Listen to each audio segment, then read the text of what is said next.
دیکھیے بر صغیر کی اصطلاح غلط ہے۔ بر صغیر تو کسی چھوٹے سے جزیرے کو بھی کہہ دیں گے، چھوٹی خشکی۔ یہ ترجمہ کیا گیا ہے سب کانٹیننٹ کا۔ کانٹیننٹ کہتے ہیں بر اعظم، بر اعظم کانٹیننٹ۔ تو اعظم سے نیچے آتا ہے عظیم، یہ بر عظیم ہے ہند، بر عظیم پاک و ہند۔ آج ہم اسے پاک و ہند کہیں گے، پہلے یہ بر عظیم ہند تھا۔ یہ غلط لفظ ہمارے ہاں لکھنے میں بولنے میں آ گیا ہے۔ بر صغیر تو کسی چھوٹے سے جزیرے کو بھی کہتے ہیں کہ چھوٹی سی خشکی، یہ بہت بڑی خشکی ہے۔ یہ بر اعظم ایشیا کا ایک بہت بڑا علاقہ ہے، اس لیے اعظم سے ایک سیڑھی نیچے اتریے تو عظیم ہوتا۔ یہ بر عظیم ہے، بر صغیر نہیں۔ اسی طرح مسلمان غیر اسلامی ریاست میں اس میں بھی ایک مغالطہ ہے، گویا کہ دنیا میں کوئی خالص اسلامی ریاست بھی ہے، جبکہ آج دنیا کی تمام مسلمان مملکتیں خالص غیر اسلامی ہیں۔ تو گویا کہ بنیادی طور پر کوئی فرق واقع نہیں ہوا۔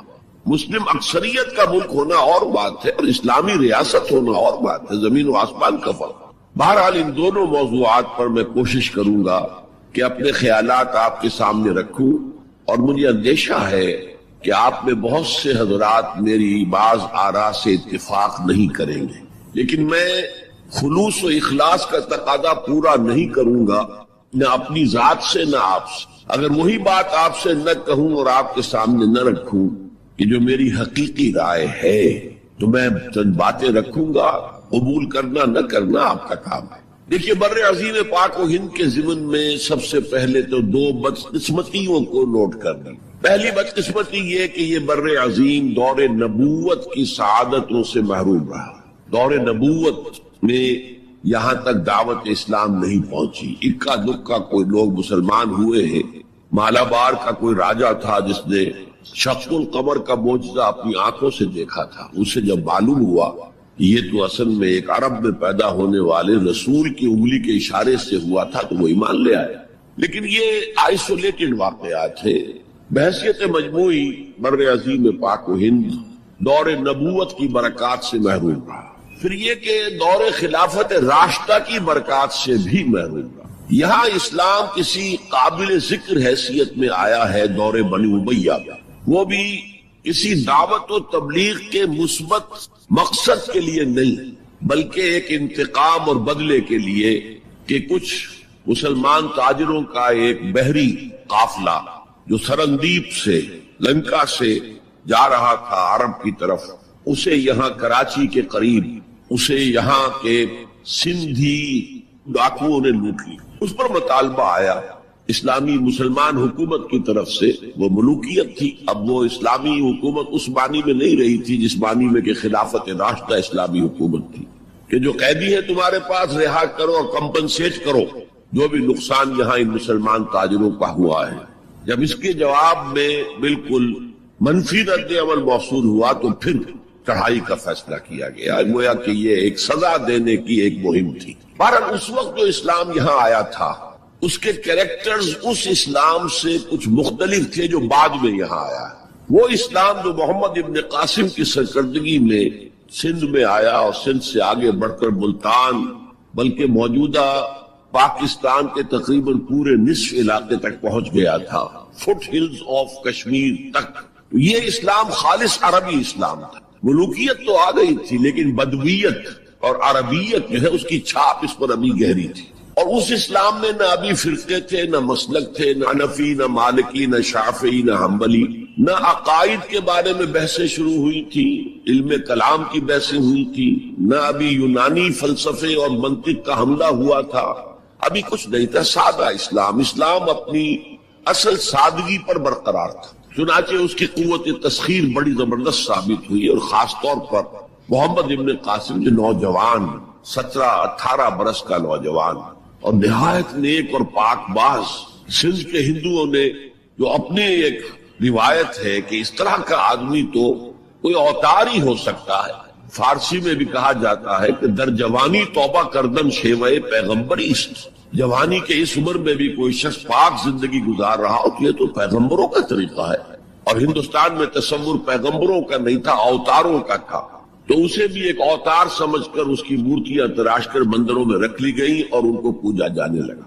یہی چیز اس کے لیے خطرے کا سبب بن گئی ہے، کیونکہ اب بیک ہوم اسلام کا جو اصل گھر تھا عرب، اس میں ملوکیت آ چکی تھی، اور ملوکیت کبھی اسے برداشت نہیں کر سکتی کہ کوئی اور شخص اتنا پاپولر ہو جائے کہ اسے چیلنج کر سکے۔ لہذا محمد بن قاسم کو بلایا گیا اور شہید کر دیا گیا۔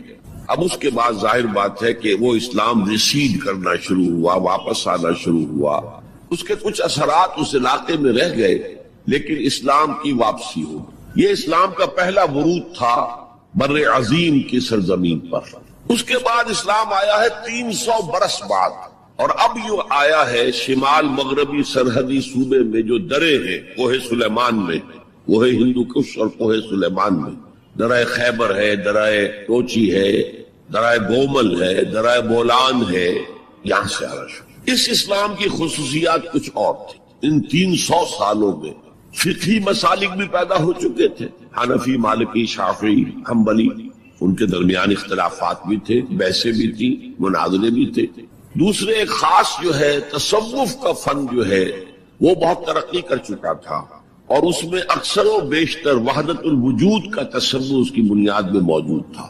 تیسری بات یہ نوٹ کیجئے کہ یہاں جو لوگ آئے وہ سب حنفی تھے، اور یہ ترک قبائل ہی تھے در حقیقت، اور ترکوں میں سے بھی غلام لوگ تھے، اسی لیے پہلا خاندان مسلمانوں کا یہاں خاندان غلاماں کہلاتا ہے۔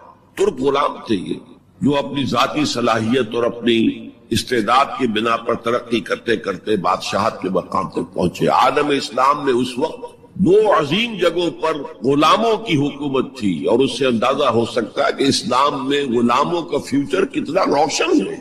ممالک، مملوک، یہ مصر میں حکمران تھے، وہ بھی غلام تھے۔ خاصدان غلامہ، قطب الدین ایبک، شمس الدین التتمش، یہ سب کون تھے؟ غلام۔ بہرحال اب جو اسلام آیا اس میں قیادت کی ایک تسلیس پیدا ہو چکی تھی، توحیدی شان نہیں رہی تھی۔ خلافت راشدہ میں قیادت توحیدی تھی، خلیفہ وقت ہی حاکم بھی تھے، خلیفہ وقت ہی مجتہد بھی تھے، عالم بھی تھے، اور وہی سب سے بڑے اللہ والے بھی تھے۔ لیکن اس کے بعد جو اسلام میں قیادت جو ہے مسلمانوں کی 3 شاخوں میں بٹ گئی۔ سیاسی قیادت وہ تو قبائلی عصبیت کی بنیاد پر قائم ہو رہی ہے، تو سیاست تو ہو گئی طاقت کے بل پر، جس کی لاٹھی اس کی بھینس۔ اس کے بعد جو اس دینی قیادت تھی وہ 2 حصوں میں منقسم ہو گئی، علمی قیادت، علماء، مفسرین، فقہاء، محدثین، اور ایک ہو گئی صوفیاء کی قیادت۔ تو یہ تھی کیفیت جس میں کہ بر عظیم پاک و ہند میں اسلام وارد ہوا ہے پہلے ورود کے 300 برس بعد۔ اب اس کے 500 برس کے بعد یہاں ایک اور ایلیمنٹ آیا، اور وہ تھا شیعیت کا۔ آپ کو معلوم ہے کہ سن 1000 عیسوی میں پاکستان کا جو علاقہ اس وقت کا ہے یہ عالم اسلام میں داخل ہو چکا تھا۔ شہاب الدین غوری وغیرہ کی حکومت وہاں تک تو تھی، البتہ دہلی پر 1206 میں تخت دہلی جو ہے مسلمانوں کا 1206 میں شروع ہوا۔ بہرحال اس کے بعد ہم کہہ سکتے ہیں کہ 300 برس بعد یہاں پر یہ شیعیت آئی ہے، داخل ہوئی ہے، ورنہ اس سے پہلے خالص سنی اسلام تھا اور خالص حنفی۔ شیعیت کی وجہ سے جو کچھ بھی بعد میں اسلام کو یہاں پر اس تقسیم کی وجہ سے، شیعہ سنی اختلافات کی وجہ سے جو بہت بڑے بڑے نقصانات اٹھانے پڑے، ان میں سے مثلا 2 کا میں تذکرہ کرنا چاہتا ہوں۔ ڈاکٹر امبیڈکر، انہوں نے فیصلہ کیا تھا میں مسلمان ہو جاؤں، گویا کہ یہاں کے اچھوتوں کا مسئلہ وہ اس طور سے حل کرنا چاہتے تھے کہ ہم ان بلاک مسلمان ہیں، لیکن جب ان کے بارے میں معلوم ہوا تو پھر وہاں پہنچ گئے کچھ لوگ کہ آپ اس مسلک کو اختیار کریں یا اس کو کریں۔ وہ اسی حیث بحث میں پھر انہوں نے فیصلہ کیا کہ میں کوئی بھی نہیں اختیار کرتا، اگر کوئی ایک اسلام ہے ہی نہیں، اب میں ایک کو اختیار کرتا ہوں تو دوسرے سے میری مخاصمت ہو جائے گی، دوسرے کو اختیار کرتا ہوں تو پہلے سے ہو جائے گا۔ اب اگلا دور آیا، ہندوستان میں انگریز آ گئے۔ یہاں موجود بہت سے غیر مسلموں کو شاید میری باتیں اب کچھ ناگوار گزریں، لیکن کچھ حقائق ہیں جو تلخ ہیں لیکن حقائق ہیں، انہیں سمجھنا چاہیے۔ انگریزوں نے یہاں آ کر حکومت چھینی سی مسلمانوں سے بیشتر۔ ویسے تو یہ کہ ہندو راجے مہاراجا بھی تھے، لیکن بیشتر علاقوں میں تو مسلمان حاکم تھے، لہذا انہوں نے مسلمانوں کو دبانا بہت ضروری سمجھا، اس لیے کہ جو سابق حاکم ہو ان میں ایسپریشنز پیدا ہوتی رہتی ہیں کہ ہم تھے یہاں کے حاکم، کیوں نہ واپس حاصل کریں. بغاوت کے ان کے اندر جراثیم مسلسل پروان چڑھتے، مسلمانوں کو دبایا اور ہندوؤں کو اٹھایا. کیوں کہ ہندوؤں کے لیے معاملہ صرف چینج آف ماسٹرز کا تھا، کوئی بڑا حادثہ تو نہیں تھا. پہلے مسلمانوں کے غلام تھے، اب انگریزوں کے غلام ہو گئے، اور اس اعتبار سے انگریز نے بھی انہیں قریب کیا اور ہندوؤں نے بھی مغربی علوم اور مغربی سائنسز کو پڑھنے میں بڑی سبقت کی. بنگال میں انگریز آیا، اور بنگال میں آپ کو معلوم ہے اکثر و بیشتر جو سائنسدان پیدا ہوئے جن کی کہ لکھی ہوئی ٹیکسٹ بکس جو ہے بہت عرصے تک استعمال ہوتی رہی ہندوستان میں، یہ کون تھے؟ چیٹرجی، بینرجی، سب کے سب بنگالی تھے. ایک اور بات یہ ہے کہ ہندو اپنے ماضی سے بہت دور آ چکے تھے. ان کا ماضی عظمت والا، آخر اشوک کا دور بہت عظمت کا، چندر گپت موریہ کا دور بہت عظمت کا، وکرماجیت کا دور بہت عظمت کا تھا، لیکن وہ بہت پیچھے جا چکے تھے. تقریباً مسلمانوں کی آمد کی وجہ سے 1000 سال کا فصل واقع ہو چکا. لہذا تہذیب و تمدن کے لیے بھی، جیسے کہ انہوں نے مسلمانوں کے زمانے میں فارسی پڑھی، فارسی پڑھتے تھے، کوڈ لینگویج فارسی ہے، جیسے کہ پھر بعد میں مسلمان اور ہندو اور سب نے انگریزی پڑھی. ملازمتیں ملیں گے تو انگریزی پڑھنے والوں کو ملیں گے، راستہ کیریئرز کا کھلے گا تو انگریزی پڑھنے والوں کا کھلے گا. اسی لیے کہاوت تھی ہندوستان میں، پڑھے فارسی اور بیچے تیل، دیکھو رے قسمت کے کھیل. اب فارسی پڑھتے تو اسے کہیں حکومت کے اندر اہلکار ہونا چاہیے، اس کی حیثیت کچھ اور ہونا چاہیے. فارسی پڑھ کے اور تیل بیچنا. جبکہ مسلمانوں کا معاملہ یہ تھا کہ ان کی تو ابھی تہذیب اور تمدن، ان کی روایات ابھی تازہ تھی. لہذا جو غیر مسلم تھے یہاں کے، انہوں نے انگریزی علوم، انگریزی سائنس، انگریزی تہذیب، اس کو کھلے دل کے ساتھ خوش آمدید کہا. اور مسلمانوں میں ایک زبردست ڈویژن ہو گیا، بلکہ ابتدائی ریئیکشن تو بہت سخت تھا، یک طرفہ تھا. ہم نہ انگریزی پڑھیں گے، ہم نہ انگریزی علوم سیکھیں گے، نہ سائنس پڑھیں گے.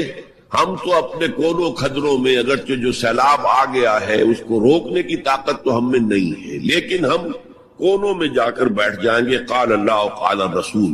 اور انگریزی تہذیب سے اس قدر دوری کہ اگر کوئی میز کرسی پر بیٹھ کر کھانا کھا لے تو کرسٹان ہو گیا. یہ تو کسی نے چمچہ استعمال کر لیا کھانے میں، کانٹا تو بہت دور کی بات ہے، چمچہ بھی استعمال کر لیا تو کرسٹان ہو گیا. تو اس طرح سے ریئیکشن تھا علماء کے زیر اثر حلقوں میں.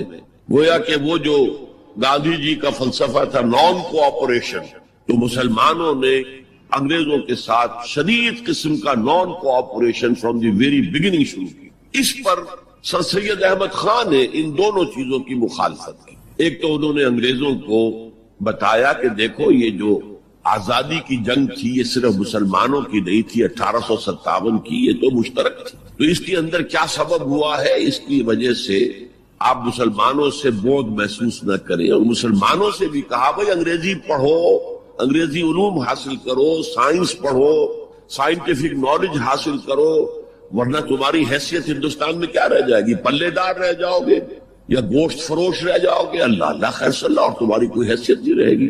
تو اس اعتبار سے سر سید احمد خان ایک اہم لینڈ مارک. اس کے علاوہ انگریزی دور کا ایک اور جو پہلو بہت اہم ہے، انگریزوں نے ڈیوائڈ اینڈ رول پالیسی کے تحت مسلمانوں اور ہندوؤں کے درمیان مرافرت کو ہوا دی. یہ ان کی پالیسی نہیں مستقل، یہ ایک قوم کی حیثیت سے سامنے نہ آ جائے. پھر ظاہر بات ہے کہ ہمارے پاؤں تو اکھڑ جائیں گے یہاں سے. تو یہ جو ہمارے ہاں شروع ہوا، کچھ اور فیکٹر بھی تھے. ہندوؤں میں ایک انتقامی جذبہ بھی تھا کہ مسلمانوں نے ہم پر حکومت کی ہے 800 برس، 1000 برس، اور ظاہر بات ہے سارے حاکم اچھے تو نہیں تھے، کوئی اچھا بھی تھا، تو اکثر و بیشتر تو عیاش قسم کے لوگ تھے. ہم نے محل بنائے، تاج محل بنائے، ہم نے کوئی کام اور تو کیا نہیں. دین کی تبلیغ تو اولیاء اللہ نے کیا، صوفیاء نے کی. کبھی بھی سرکاری سطح پر، حکومت کی سطح پر یہاں تبلیغ اسلام کا اہتمام نہیں. ایک دو ایکسیپشنز ہیں. ایک راجہ گجرات کاٹھیا واڑ کے علاقے کا جس نے کہ تبلیغ کا اہتمام کیا، ایک راجہ کشمیر کا تھا جس نے تبلیغ کا اہتمام کیا. باقی حکمرانوں نے کوئی کوشش. آزادی سے قبل متصلاً جو کیفیت پیدا ہو گئی تھی، اس کا ایک اہم فیکٹر یہ تھا کہ مسلمانوں میں ہندوؤں کا ایک خوف پیدا ہو، کیونکہ جو نظام اب بن چکا تھا وہ تو یہ تھا کہ ووٹ کی بنیاد پر فیصلے ہوں گے، 1 مین 1 ووٹ. اس کے اعتبار سے مسلمان اقلیت میں اور غیر مسلم ہندو یہاں اکثریت ہے۔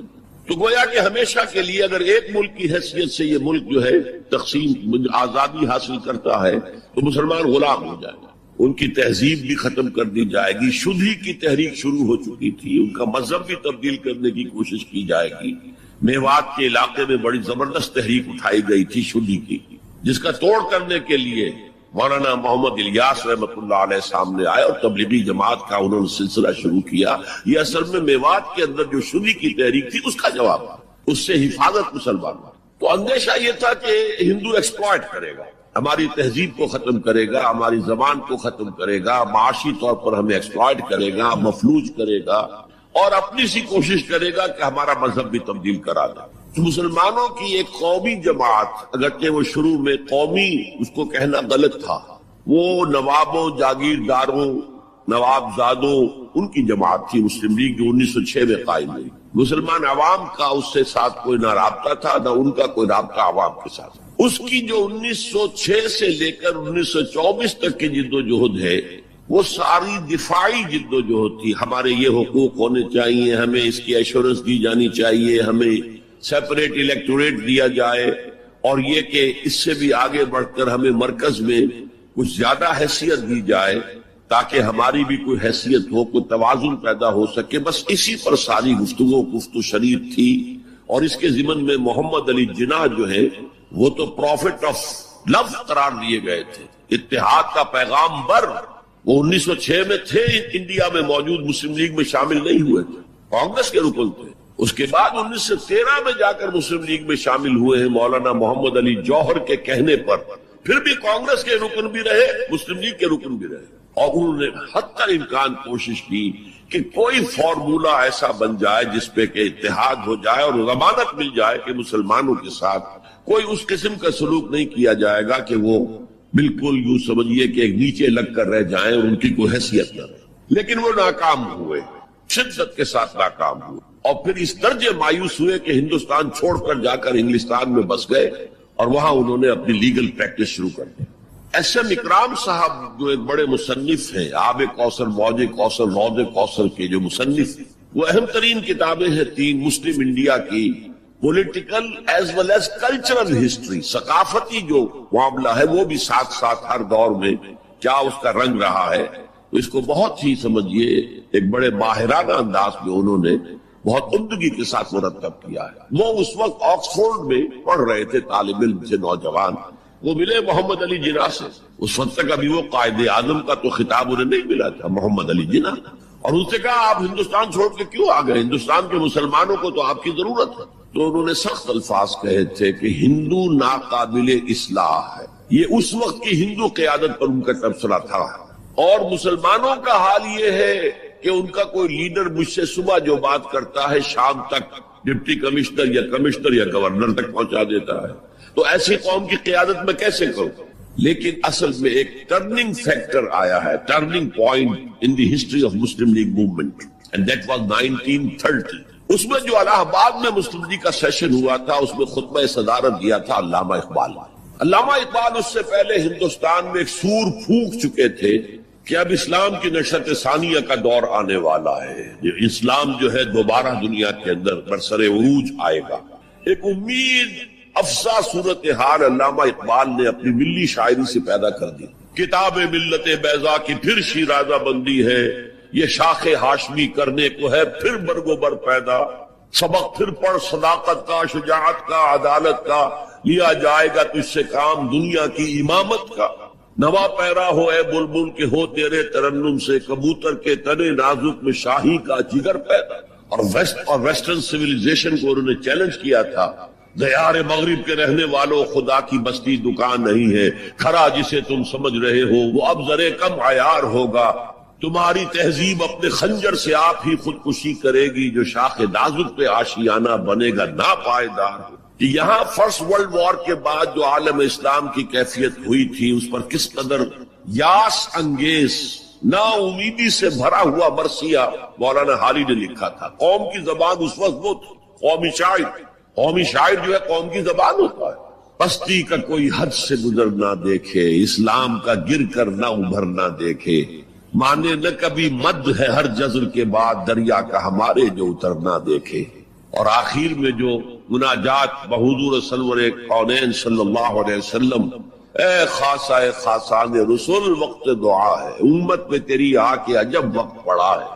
وہ دین جو بڑی شان سے نکلا تھا وطن سے پردیس میں، وہ آج غریب الغربا ہے. اسی قسم کے مرثیے علامہ شبلی نے کہے، مولانا حمید الدین فراہی نے کہے، لیکن اقبال پہلا شاعر ہے جس نے کچھ مرثیے بھی کہے. جب انگلینڈ جاتے ہوئے وہ گزر رہے تھے سسلی، جزیرہ سسلی کے پاس سے جہاز گزر رہا تھا تو دل میں ہوک اٹھی ہے، کبھی یہ مسلمان جہاز رانوں کا مرکز ہوتا تھا، بیس ہوتا تھا. رولے اب دل کھول کر ہے دیدہ خونابہ بار، وہ نظر آتا ہے تہذیب حجازی کا مزار.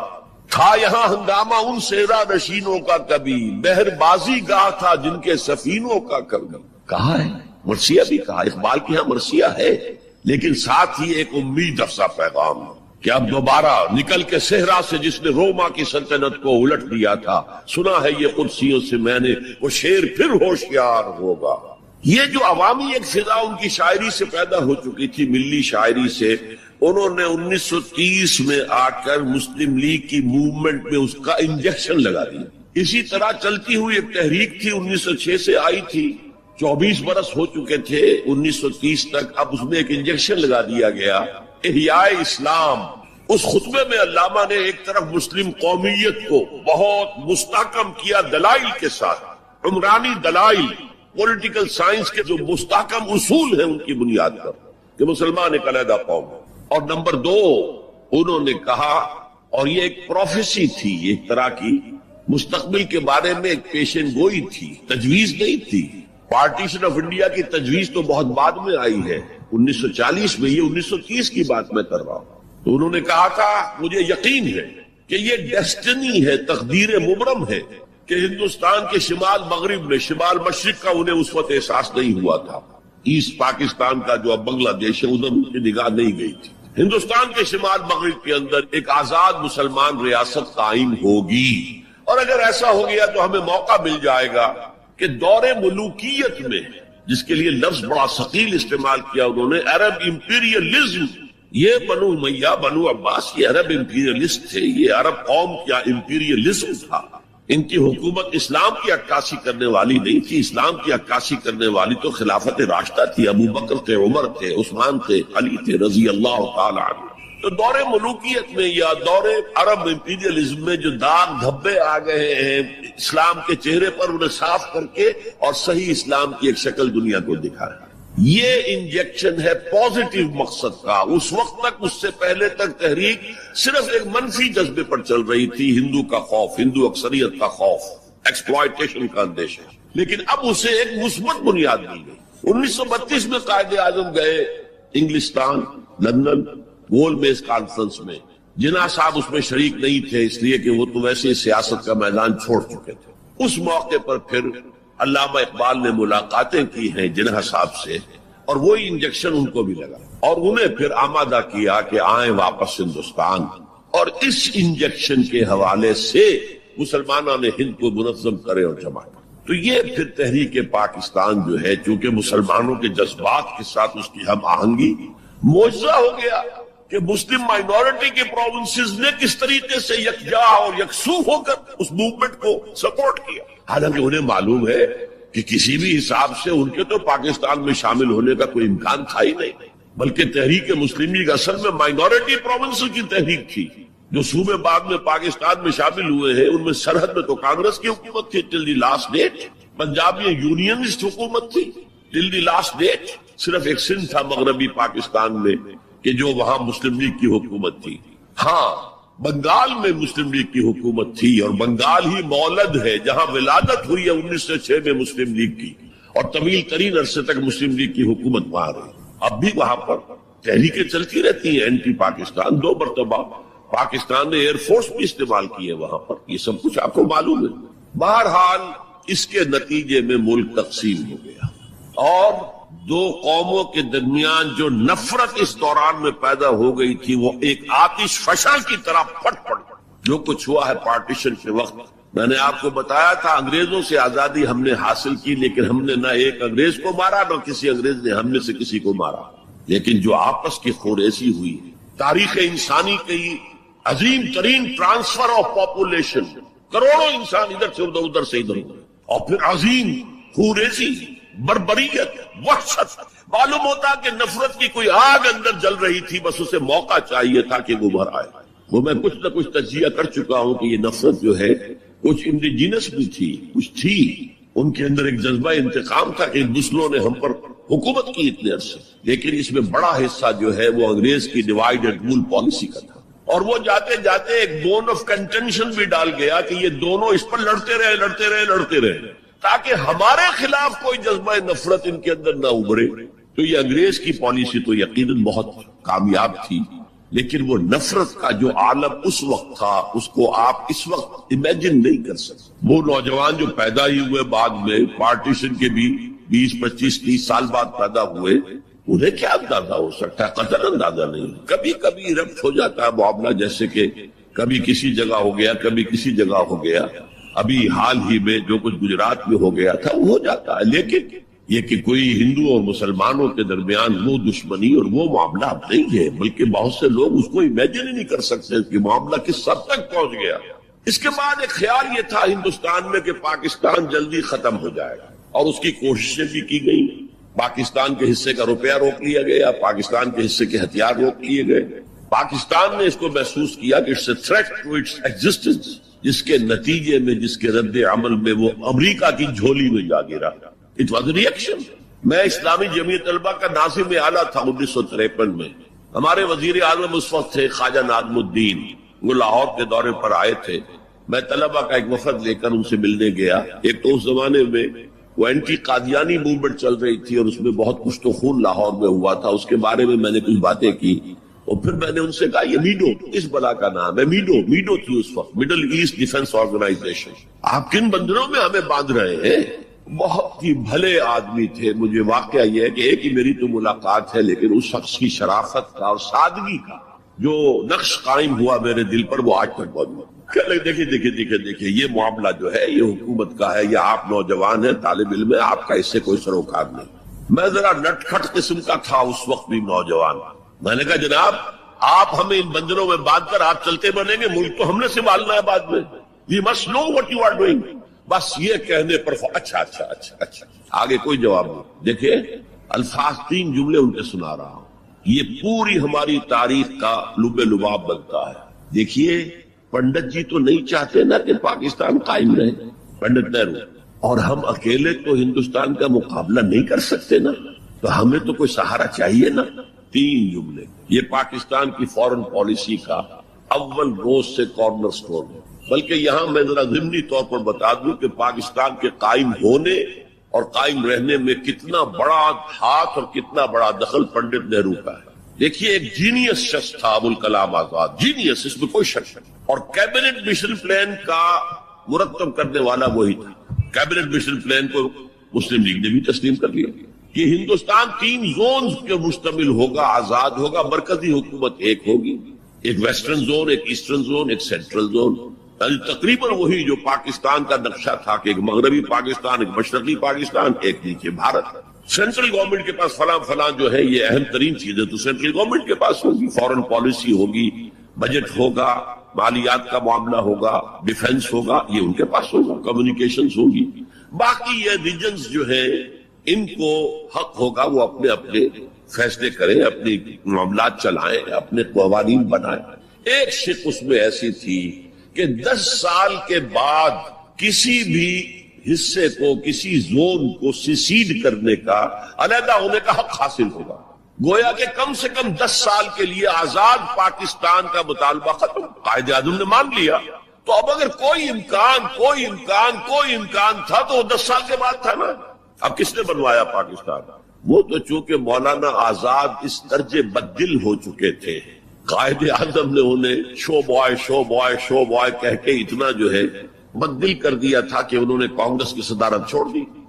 جو کہا گیا ان سے آپ صدارت قبول کریں، نہیں.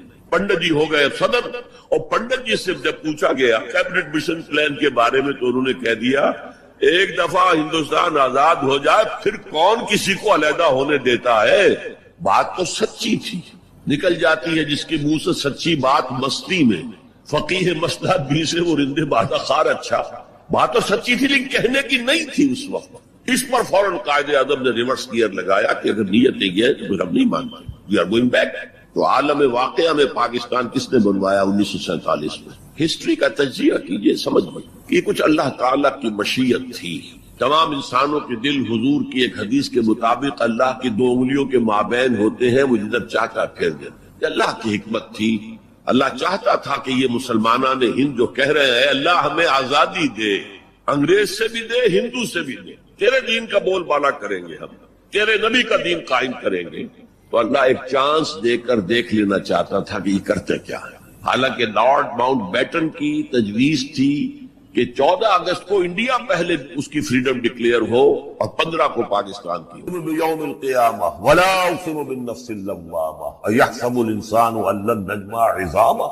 یہ صورت جو ہے بہت ہی حسین اور بہت منفرد سمجھیے کہ نمائندہ ایک صورت ہے قرآن مجید کی۔ اس کا جو خطاب کا انداز ہے، جو میں نے شروع میں آپ کو جو انٹروڈکٹری لیکچرز دیے تھے، کہ اس کا اسلوب جو ہے وہ خطابت کا۔ قرآن کو ہم کہہ سکتے ہیں کہ اس سے کلیکشن آف ڈیوائن اوریشن، اللہ تعالیٰ کے خطبات، مجموعہ خطبات الہیہ۔ تو مختلف مواقع پر جیسے کہ خطیب کو خطبہ دیتا ہے تو اس طریقے سے اللہ تعالیٰ نے یہ صورتیں نازل کی ہیں۔ حضور پڑھ کر سناتے تھے تو آپ کا انداز بھی خطیبانہ ہوتا ہے۔ حدیث میں آتا ہے کہ جب آپ خطبہ دیتے تھے تو آپ کی آواز بلند ہو جاتی تھی، اعلیٰ صوتہ احمرت عیناہ، آنکھیں سرخ ہو جاتی، اور آپ اس طریقے سے خطبہ دیتے تھے جیسے کہ کوئی سپہ سالار اپنے فوجیوں کو للکار رہا ہے، بڑھا رہا ہے کہ لڑو اور آگے بڑھو، یہ انداز ہے۔ تو اس طرح کا خطبہ اس میں آپ دیکھیں گے ابھی بات ایک طرف ہو رہی ہے، ابھی کسی اور طرف ہو گئی، کبھی کسی تحویل الخطاب، اس کے لیے بہت، پھر یہ کہ 4-6 آیتیں آئیں گی ایک خاص قسم کے آہنگ میں، خاص قسم کے قوافی تو ہم کو نہیں کہنا چاہیے، تو یہ آتے ہیں، وہ انہی حروف پر صورتیں ختم ہو رہی ہیں، وہی سٹائل ہے، پھر کچھ سٹائل بدلے گا، پھر 4-6 صورتیں اس دوسرے انداز کی ہوگی، پھر 4-6 تیسرے انداز کی ہوگی۔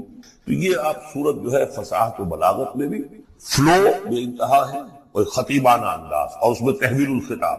پس منظر میں کیا ہے کہ وہ لوگ ہیں کہ جو انکار کریں کوئی قیامت نہیں ہو سکتی، کیسے ممکن ہے کہ جبکہ انسان مر چکے ہوں گے اور مٹی ہو جائیں گے پھر اٹھا دیا جائے، یہ ممکن نہیں۔ تو اس کا جواب ہے جو دیا جا رہا ہے، لا اقسم بیوم، لا یہاں پر ان کے خیالات کی نفی نہیں، میں قسم کھاتا ہوں قیامت کو، تمہیں شک ہے اور مجھے اتنا یقین ہے کہ میں قسم کھا رہا ہوں قیامت، ولا، اور پھر نہیں، اقسم بالنفس اللوامہ، میں قسم کھاتا ہوں نفس لوامہ کی۔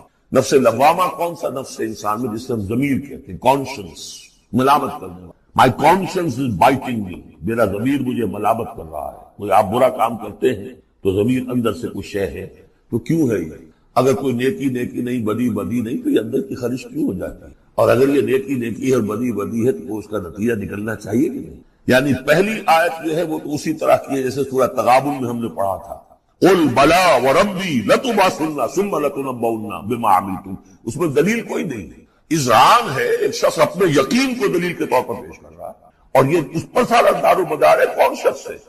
ایسا شخص کہ جس سے کبھی کوئی جھوٹ کا تجربہ کسی کو نہیں ہوا، وہ کہہ رہا ہے۔ سیرت و کردار جو ہے محمد رسول اللہ کی، وہ گویا کہ دلیل کی حیثیت ہے اس قول کی۔ لا اقسم بیوم القیامہ ولا اقسم بالنفس اللوامہ، یہ تمہارے اندر موجود ہے قیامت کی دلیل، تمہارا ضمیر، تمہارا قلب۔ ایحسب الانسان ان لن نجمع عظامہ، کیا انسان یہ گمان کرتا ہے ہم اس کی ہڈیاں جمع نہیں کر سکیں گے؟ بلا قادرین، کیوں نہیں، ہم پوری طرح قادر ہیں، علی ان نسوی بنا، یہاں کننا محضور سمجھنا چاہیے، بلا کننا قادرین علی ان نسوی بنا، بس کہ ہم اس کی ایک ایک کوڑ کو برابر کریں۔ بل یرید الانسان لیفجر امامہ، اصل سبب جو ہے آخرت کے انکار کا وہ یہ ہے کہ انسان چاہتا ہے کہ فسق و فجور جس کا عادی ہو گیا اسے جاری رکھے، حرام خوری چھوڑنی نہیں، جس عیش کا خوگر ہو گیا ہوں اس کو چھوڑ نہیں سکتا، قیامت کو مانوں گا تو پھر دیکھنا پڑے گا کیا غلط ہے، کیا صحیح ہے، کیا جائز ہے، کیا غلط۔ اس لیے جیسے کہ بلی کو دیکھ کر کبوتر آنکھ بند کر لے، اب ظاہر بات ہے کہ وہ بلی تو نہیں ختم ہو جائے گی، در حقیقت یہ قیامت سے آنکھیں چراتے ہیں، آنکھیں بند کر، اس لیے کہ انہیں پتا ہے کہ ہم نے کیا آگے بھیجا ہے اور آگے بھی کرنے کا وہی ارادہ ہے۔ بل یرید الانسان لیفجر امامہ یسأل ایان یوم القیامہ، پوچھتا ہے بڑے استہزائی انداز میں، اچھا جی کب ہوگا یہ قیامت کا دن؟ تو جواب بھی اسی انداز میں ہے، یوم ہم علی النار یفتنون کی طرح، فرمایا فیضا برق بصر، جب وہ قیامت آئے گی نگاہیں چنیا جائیں گی، خسف القمر، چاند بے نور ہو جائے گا، یا یہ کہ چاند دھس جائے گا سورج کے اندر، وجمع الشمس والقمر، اور سورج اور چاند یکجا کر دیے جائیں گے۔ یہ جو ہے کشش ثقل کا جو باہمی ثقل ہے ان کروں کا، اس کے نظام میں ذرا سی کہیں گڑبڑ ہو اور پھر تو یہ سب کے سب ایک دوسرے سے ٹکرائیں گے۔ فَإِذَا بَرِقَ الْبَصَرُ وَخَسَفَ الْقَمَرُ وَجُمِعَ الشَّمْسُ وَالْقَمَرُ يَقُولُ الْإِنسَانُ يَوْمَئِذٍ أَيْنَ الْمَفَرُ، یہی انسان اس دن کہے گا ہے کوئی جگہ بھاگ جانے کی؟ کلا نہیں، لا بل اپنے رب ہی کے حضور میں جا کھڑے ہونا ہے۔ يُنَبَّأُ الْإِنسَانُ يَوْمَئِذٍ بِمَا قَدَّمَ وَأَخَّرَ، اور جتلا دیا جائے گا انسان کو اس دن جو کچھ اس نے آگے بھیجا ہوگا، جو پیچھے چھوڑا ہوگا۔ ہم اعمال نیک ہوں یا بد ہوں، اس کا کچھ حصہ آگے بھیج دیتے ہیں اپنی زندگی میں، کچھ اس کے پیچھے جو اثرات نکلتے ہیں اس کا حساب بھی بعد میں جاری رہتا ہے۔ وہ ڈیبٹ کریڈٹ جو ہے ہمارے کھاتے میں ہوتا رہے گا، تم نے یہ نیک کام شروع کیا تھا، آگے آگے پھیل رہا ہے، تو جو اور اس کام میں شریک ہے ان کا اجر بھی رہے گا، پورا رہے گا، ان کے اجر میں سے کمی نہیں ہوگی، لیکن اتنا ہی حساب آپ کے کام میں بھی درج ہوگا۔ اسی طریقے سے کسی نے برا کام شروع کیا نا، ادھر پر جہاں تک اس کے اثرات جائیں گے تو انسان کو بتا دیا جائے گا یہ تو آپ نے اپنی موت سے پہلے آگے ہی بھیج دیا تھا، یہ تو آپ کے وہ اعمال ہیں، اور یہ ذرا وہ ہے پیچھے اس کے جو اثرات ہیں۔ بل الانسان علی نفسہ بصیرہ، اور انسان کو تو جتلانے کی ضرورت بھی نہیں ہوگی کہ بتایا جائے، ہر انسان کو خود معلوم ہوگا کہ میں کتنے پانی میں ہوں۔ انسان اپنے نفس پر خود بصیرت رکھے، وَلَوْ أَلْقَىٰ مَعَاذِيرَهُ، چاہے کتنے ہی وہ بہانے پیش کر۔ ہوتا ہے کہ انسان کوئی شخص جو ہے بڑا چرب زبان ہے اور وہ اپنے آپ کو بالکل ریشنلائز کر لیتا ہے اپنے طرز عمل کو، میں نے ٹھیک کیا، صحیح کیا، کوئی غلط بات نہیں ہے، کوئی عذرات موجود ہیں، تو وہ تنظیم کی تو زبان بند ہو جاتی ہے، کچھ نہیں کہہ سکتے، لیکن یہ کہ اس کا دل اس کو بتا رہا ہوتا ہے کہ تو جھوٹا ہے۔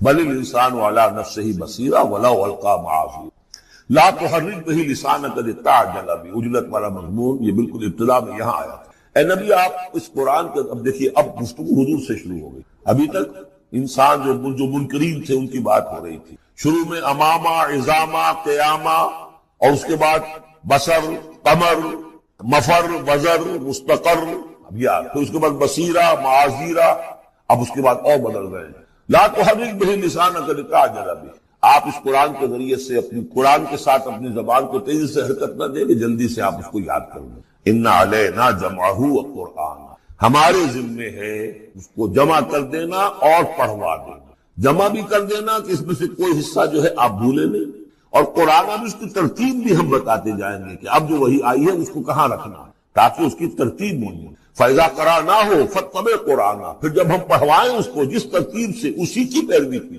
یہ ترتیب وہ ہے ترتیب مصحف جس کے تحت کے قرآن مرتب کیا گیا، اور ہم مانتے ہیں کہ یہ ترتیب نزول کی نہیں ہے، نزول کے ساتھ ہی اللہ تعالیٰ کا حکم آتا تھا کہ اب یہ وہی فلاں جگہ، ثم ان علینا بیانا، پھر ہمارے ذمے ہے اس کو واضح کر دینا بھی، جیسے کہ ہم دیکھ چکے ہیں قرآن مجید کی تبیین کرتا ہے۔ سورہ نساء میں 2 احکام کے بارے میں آئے گا، یستفتونک، اور حالانکہ وہ حکم آ چکا ہے سورہ نساء میں پہلے، لیکن لوگوں نے سوال کیا قل اللہ یفتیکم فی الکلالہ، اللہ واضح کر دیتا ہے، تم پر ابھی واضح نہیں ہوئی کلالہ کی بات، وہ وعدہ کر دیتا ہے۔ تو قرآن کے اندر بھی بعد میں واضح کر دی گئی چیزیں، اور یہ کہ پھر حدیث جو ہے سب سے بڑی شے ہے کہ جو اس کی بیان کرنے والی ہے، جو انزلنا الیک الذکر لتبین للناس ما نزل الیہم، یہ ذکر ہم نے اے محمد آپ پر نازل کیا ہے تاکہ آپ واضح کریں اس کو ان لوگوں کے لیے جن کے لیے ہم نے اسے نازل کیا۔ نازل آپ پر کیا ہے، صرف آپ کے لیے تو نہیں کیا ہے آپ پر، نازل کیا ہے لوگوں کے لیے۔ اب ان کو واضح کرنا، اس کے اندر کہیں اگر کوئی اشکال ہو تو اسے حل کرنا، کہیں کوئی اگر اجمال ہے تو اس کی تفصیل بیان کرنا، یہ آپ کا کام۔ کلا بل تحبون العاجلہ، کوئی نہیں، تمہارا اصل مرض یہ ہے کہ تم عاجلہ سے محبت کرتے ہو، یہ اس دنیا کی زندگی سے محبت۔ دیکھیے اب پھر خطاب شروع ہو گیا کفار سے، وتذرون الآخرہ، اور آخرت کو تم چھوڑ دیتے ہو، نظر انداز کر دے۔ وجوہ یومئذ ناظرہ، حالانکہ بہت سے چہرے اس دن ہوں گے تر و تازہ، میدان قیامت میں کھڑے ہوں گے تو جیسے اسکول چلڈرن کھڑے ہوتے ہیں اپنا رزلٹ سننے کے لیے، تو بعضوں کے چہرے کھلے ہوتے پہلے سے معلوم ہے کیا کچھ کر کے آئے تھے، اور بعض کے چہروں کے اوپر دھواں ہے، اس لیے ہے کہ انہیں پتا ہے کہ کیا ہی کچھ نہیں تھا، فیل تو ہونا ہی ہونا، تو چاہے اب رزلٹ ڈکلیئر نہیں ہوا، رزلٹ ان کے چہروں پر لکھا ہوا ہے۔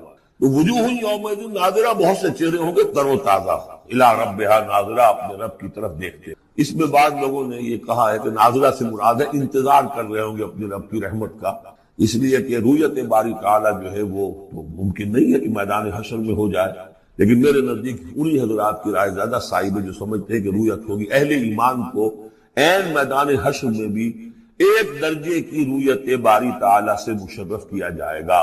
یہ مضمون آ جائے گا سورہ مطففین میں واضح ہوگا۔ اس کے برعکس وجوہ یومئذ باسرہ، بہت سے چہرے ہوں گے اس روز سوکھے ہوئے، اترے ہوئے، اداس، کی ریڑھ کی ہڈیاں توڑ۔ کلا اذا بلغت التراقی، اب ایک نقشہ دکھایا جا رہا ہے، ایک تو بڑی قیامت ہے۔ فاذا برق البصر وخسف القمر وجمع الشمس والقمر یقول الانسان یومئذ این المفر۔ ایک تو وہ ایک قیامت ہے جو فرد کی قیامت ہے، موت کے بعد قیامت الصغریٰ۔ کلا اذا بلغت التراقی، جب یہ جان آ کے پھنس جاتی ہے ہنسلیوں میں۔ وقیل من راق، کہا جاتا ہے کوئی جھاڑ پھونک کرنے والا۔ بڑے بڑے ریشنلسٹ بھی اس مرحلے پر آ کر، بابا ڈاکٹروں نے جواب دے دیا، حکیموں نے جواب دے دیا، چلو کوئی تعویذ گردہ کچھ ہو، کہیں سے کوئی جھاڑ پھونک کوئی تو ہو، کسی طریقے سے ہو، تو آخری درجے میں ان کو بھی انسان چیخ پکار کر لیتا ہے۔ قیل من راق، ہے کوئی جھاڑ پھونک کرنے والا۔ وظن انہ الفراق، اور گمان ہو گیا اس کو کہ اب تو فراق ہے، جانا ہے، یہ گھر بھی چھوڑنا ہے جو بڑے چاؤ سے بنایا تھا، اور یہ آل اولاد کو بھی چھوڑ کر جانا ہے۔ والتفت الساق بالساق، اور وہ جو جان کندنی کا عالم ہوتا ہے تو پنڈلی پنڈلی سے لپٹ رہی، جان نکلنی شروع ہوتی ہے جسم کے نچلے۔ الی ربک یومئذ المساق، اس دن تو تمہیں اپنے رب ہی کی طرف دھکیلے جانا ہے۔ پھر بدل گئے قوافی۔ فلا صدق ولا صلی، تو نہ اس نے تصدیق کی نہ نماز پڑھی۔ ولکن کذب وتولی، بلکہ جھٹلا دیا اور پیٹھ موڑ لی۔ تصویر لفظی ہے جو نقشہ اس وقت ہوتا تھا۔ ثم ذهب الى اهله يتمطى، اور پھر چلا اپنے گھر والوں کے پاس اکڑتا ہوا جا رہا ہے۔ حضور کی بات کو تو نظر انداز کر دیا، امشو، چلو چلو یہاں سے، واسبروا علی آلہتکم، صبر کرو، جا کے جمے رہو اپنے آلہہ پر۔ ذهب الى اهله يتمطى اولى لك فاولى ثم اولى لك فاولى، افسوس ہے تجھ پر اور افسوس ہے اور پھر افسوس ہے تجھ پر اور پھر افسوس۔ ایحسب الانسان ان یترک سدى، کیا انسان یہ سمجھتا ہے کہ اسے یوں ہی چھوڑ دیا جائے گا؟ کوئی بات پوچھ نہیں، کوئی حساب کتاب نہیں، کوئی جواب طلبی نہیں، کوئی اجر نہیں، کوئی سزا نہیں، کوئی جزا نہیں۔ الم یکن نطفۃ من منی یمنی، کیا نہیں تھا وہ ایک گندے پانی کی بوند جو ٹپکائی گئی؟ ثم کان علقا، پھر وہ ایک جوک کے مانند تھا کہ جو رحم مادر کی دیوار کے ساتھ چمٹی ہوئی۔ علقۃ فخلق، پھر اسی کو اس نے بنایا، اسی میں نقش و نگار بنا دیے، اسی میں آنکھیں آ گئیں، اسی میں کان آ گئے، اسی میں کیا کیا بنایا۔ فی ظلمات ثلاث، تین پردوں کے اندر۔ فجعل منہ الزوجین، اسی سے بنا دیے، کسی کو نر، کسی کو مادہ، کسی کو مؤنث، کسی کو مذکر۔ الیس ذلک بقادر علی ان یحیی الموتى، عقل کے اندھو یہ سوچو، وہ ہستی جو یہ سب کچھ کر رہی ہے وہ اس پر قادر نہیں ہوگی کہ مردہ کو زندہ کر دے؟ یہ تمہارا مشاہدہ ہے گندے پانی کی ایک بوند سے۔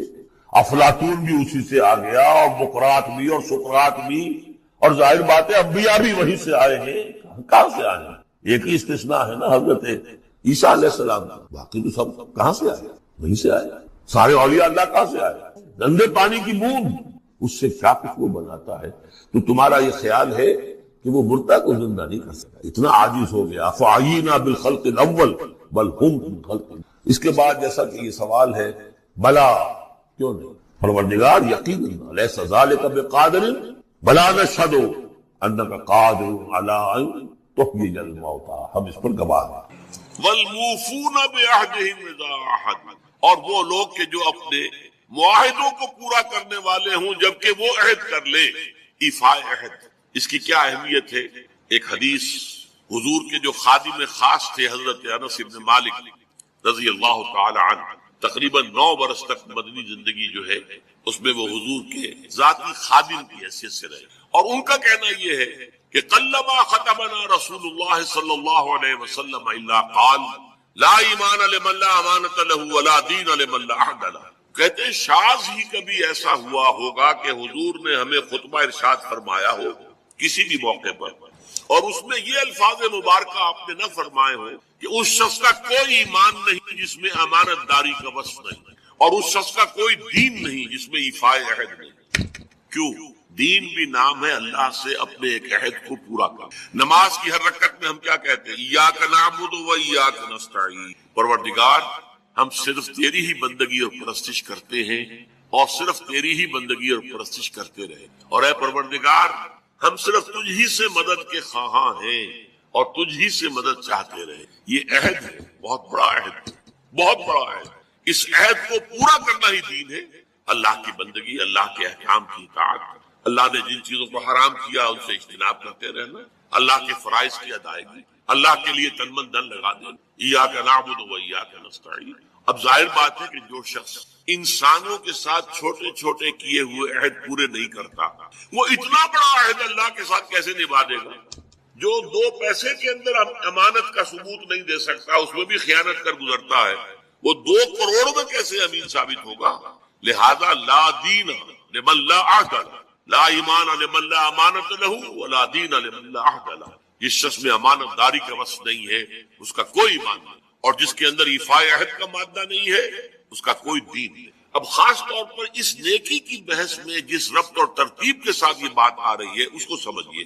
در حقیقت یہ معاملات جو ہیں انسان کے، بین الانسانی معاملات، یہ در حقیقت اس کا تذکرہ، اس لیے کہ اب تک جو معاملے آئے، ایک خدمت خلق اور انسانی ہمدردی کا جذبہ، پھر نماز کا قیام، زکوٰۃ کی ادائیگی، اب جو یہاں آ رہا ہے یہ معاملات ہیں بین الانسانی معاملات۔ معاملہ کہتے ہیں جو 2 افراد کے مابین کوئی بات ہو رہی ہے، عمل سے معاملہ، جوہد سے مجاہدہ، قتل سے مقاتلہ۔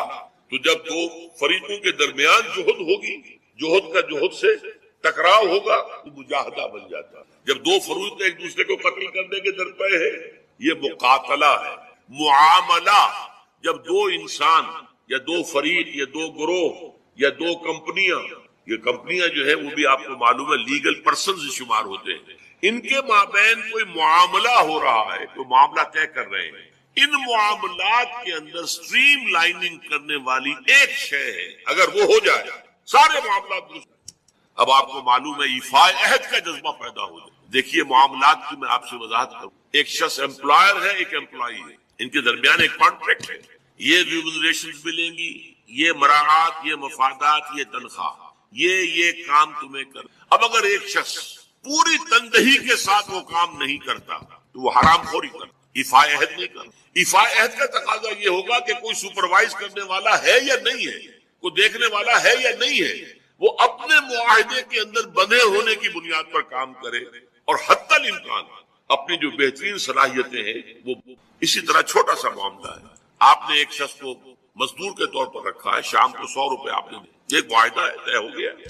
اب یہ مزدور اگر کام چور ہے کہ اگر تو کوئی دیکھنے والا ہے تو کام کر رہا ہے، اور اگر کوئی دیکھ نہیں رہا تو بیٹھ گیا، تو یہ بے ایمانی کر رہا، یہ وعدہ خلافی کر رہا۔ اسے اپنے اس وقت کے اندر اپنی پوری توانائی، پوری توجہ کے ساتھ، اس لیے نہیں کہ کوئی مجھے دیکھنے والا ہے، بلکہ اس لیے کہ میں تو اپنے عہد کا پابند ہوں، میں نے معاہدہ کیا۔ یہ میں نے سب سے چھوٹی مثالیں دے دی، اس سے اوپر آئیے۔